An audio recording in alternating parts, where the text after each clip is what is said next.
Hi, I'm Skip Nipper. Welcome to my podcast where I tell you about Nashville's great baseball history and traditions. Shot to right, a one-hop liner. Certainly about its past, especially about Tom Wilson Park, Herschel Greer Stadium, Sulphur Dell, but also a little bit about its present and future too. Yes, he can. It makes the waist-high catch. And I introduce you to players, coaches, and other fans and their love for everything baseball. The high fly ball down the right field corner, going way back, hits a lead-off home run.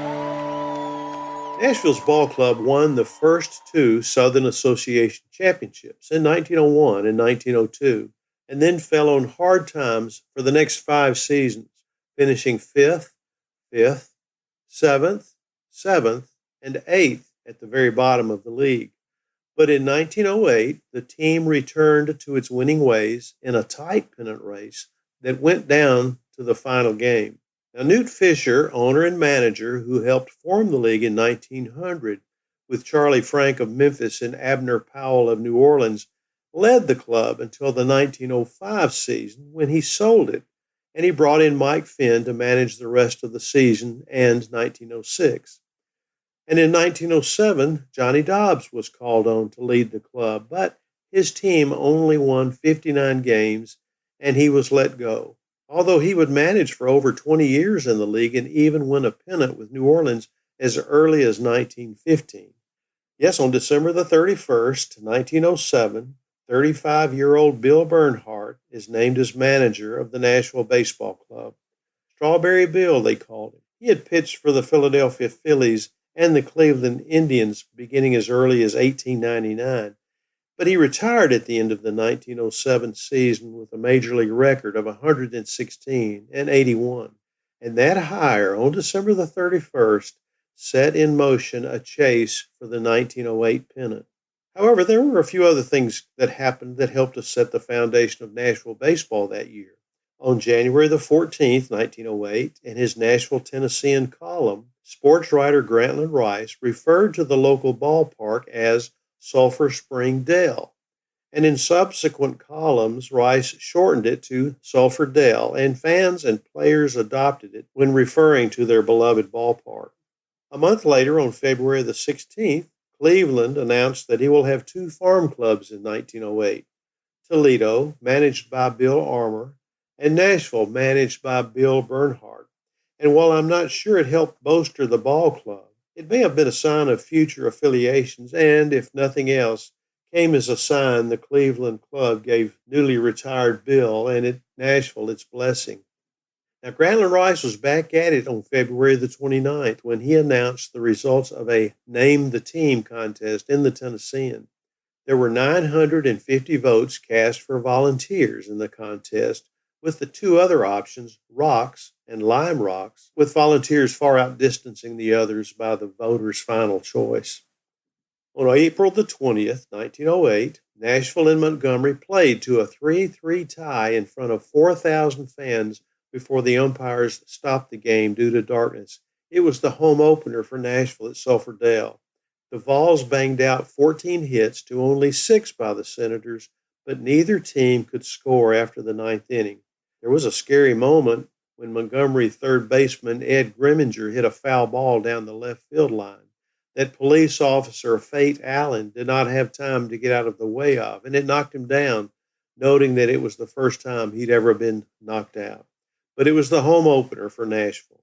And the season was a seesaw battle, and 4 teams jumped out to the front: Nashville, New Orleans, Montgomery, and Memphis. And of course, Nashville was a surprise contender, having finished so poorly in 1907. And after Montgomery dropped out of the race with 3 weeks left in the season, Memphis was eliminated. As if to add excitement to Nashville's run to potential pennant, on September the 10th, 1908, Nashville hurler Johnny Dugan, who would lead the club with 19 wins against 12 losses, pitches a no-hitter with a 1-0 shutout over Little Rock at Sulphur Dell.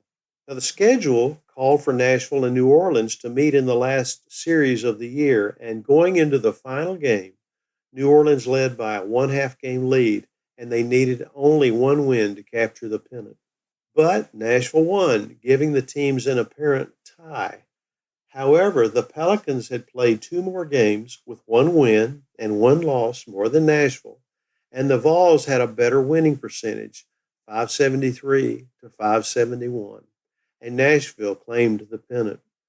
Grantland Rice witnessed the final game, played in Nashville Sulphur Dale before over 10,000 people, and he recorded it in the newspaper and in the 1909 Spalding Guide when he wrote, "The notable epidemic of close finishes which struck Baldwin in 1908 played its part in the Southern campaign upon a par with that of the two big league windups.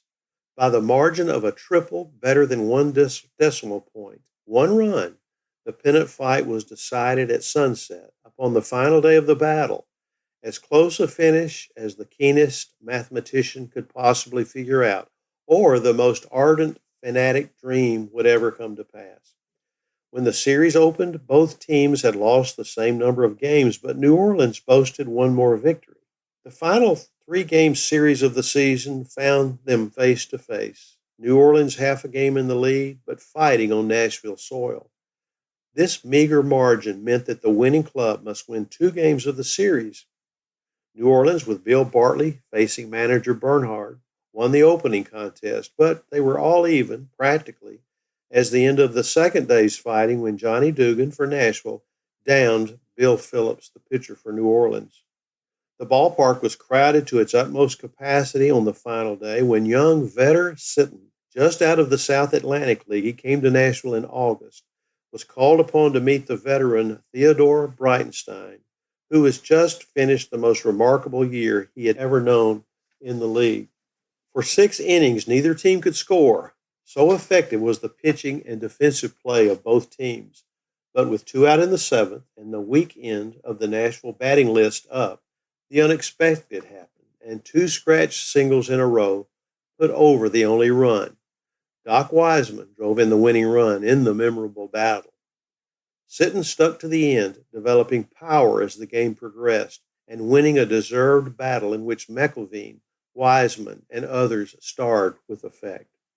The game that was played on September the 19th, 1908, would forever be known as the greatest game ever played in Dixie, as Grantland Rice called it. Now, as you might expect, there was some controversy over the final standings, as Nashville had a 75-56 record and New Orleans a 76-57 record. But in the end, Nashville was indeed awarded the championship, making it a remarkable year in coming from last to first place in one season. And perhaps just as remarkable was that no Nashville player, including Jake Daubert, who would go on to a 15-year major league career, including leading the National League with batting titles in 1913 and 1914, nor future major league players Harry Bay, Kid Butler, Pryor McElveen. Any of them hit for an average over 300 during that 1908 season. Now, Bernhard will manage Nashville for 3 seasons, continuing to pitch, and he left the Vols after the 1910 season, moving to Memphis and managing there for 3 seasons from 1911 to 1913. And then he returned to active pitching in Salt Lake City in 1914 and Chattanooga in the Southern Association in 1915. And after being out of baseball for 2 years, he returned to Salt Lake City as a manager in 1916 and retired from pro ball in 1917. Now, ending on a sad note, I think it's important to finish telling Jake Daubert's story. After 9 seasons with Brooklyn, beginning in 1910, after that remarkable 1908 season in Nashville, on February the 1st, 1919, the Dodgers traded the former Nashville first baseman to the Cincinnati Reds. And Daubert, who was the 1913 National League Most Valuable Player with Brooklyn, will play 6 seasons with the Reds and lead the league in games played with 140 in 1919 and 156 in 1922. But on October the 9th of 1924, he passed away after disobeying his doctor's orders and playing in Cincinnati's last game of the season in New York, dying from complications of an appendectomy performed the week before. Daubert had a .303 lifetime batting average and is one of the National League's early Iron Men, I believe he should be in baseball's Hall of Fame. Now, it was a magical 1900 season. It was the third Southern Association championship for the Nashville Ball Club in the first 8 years of the league. And it would be 1920 before Nashville would win another one. And then there would be a long drought before Larry Gilbert came to town to manage the Vols. I hope you enjoyed listening about the 1908 greatest game ever played in Dixie in the season that year, and also a little bit about Jake Dahlberg.